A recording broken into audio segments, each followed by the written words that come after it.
Welcome back to Austrade International Women's Day series in collaboration with Tomorrow's Tech, where we interview some extraordinary women leaders from India and Australia who played an actioning role in partnership through business. I am Manaz Khan from Austrade, and today I invite on my show Nandini Chakrabarthy, Managing Director from Mineline, a leading manufacturer of electrical supplies in the mining sector.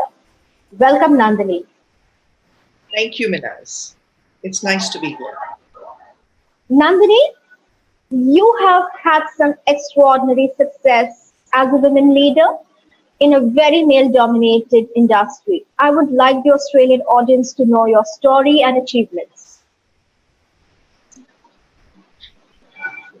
Well, it is very difficult to establish yourself in a male-dominated industry. I was challenged a lot, and I learned to find the answers. Even if I didn't know all of them, I learned to seek where to find them. I had an extraordinary teacher in my father who founded the company. Strangely, I had applied to the Indian School of Mines to study mining engineering as a profession, but I was refused because I was a woman. 30 years down the road, I can share with you a story that I was asked to teach the MTech students of ISM section of mining engineering at a summer internship program in our factory. So that came back to a full circle. And today, Mineline is the most renowned and established names in the mining industry, in mining electricals. We are running mechanized mines, and we've had foreign collaboration since 1984. That's such an enriching experience, Nandini. So you've been engaging with a lot of Australian experts and a lot of Australian mining companies in India as well. So what do you think are the Australian capabilities that will find success in India? Well, I have been fortunate enough to meet with a lot of Australian experts in India, thanks to Austrade.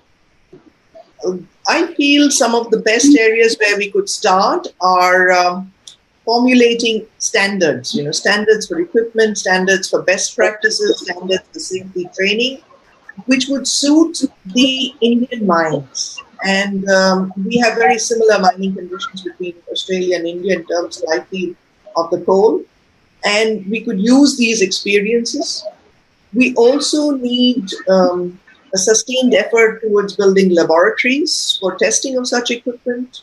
We do not have adequate infrastructure to do that. And of course, we need the technical let's say, sharing of knowledge between the academic institutions.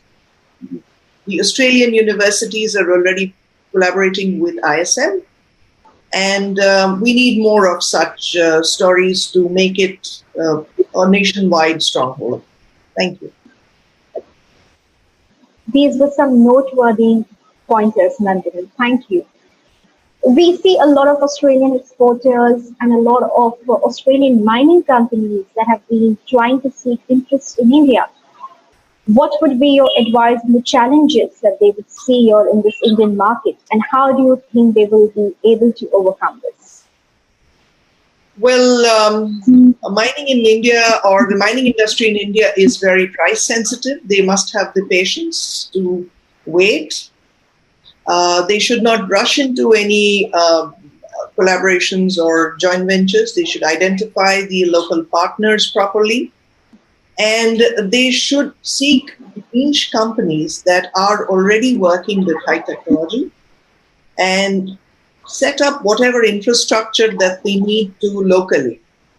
Because importing everything from Australia will be very expensive.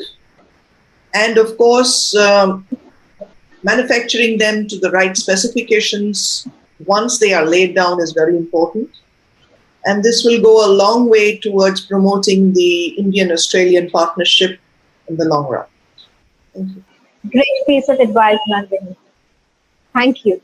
Your insights have been interesting and I'm sure indeed valuable as well to the Australian business community in the mining sector. I would encourage the audience to connect with you through LinkedIn or me or the Austrade team. To join the conversation on the International Women's Day series in partnership with Austrade, please follow Tomorrow's Tech on LinkedIn, Twitter, and Facebook. For Australian exporters or mining companies wanting to venture into India, we invite your comments in the section below. Thank you. See you next on Tomorrow's Tech.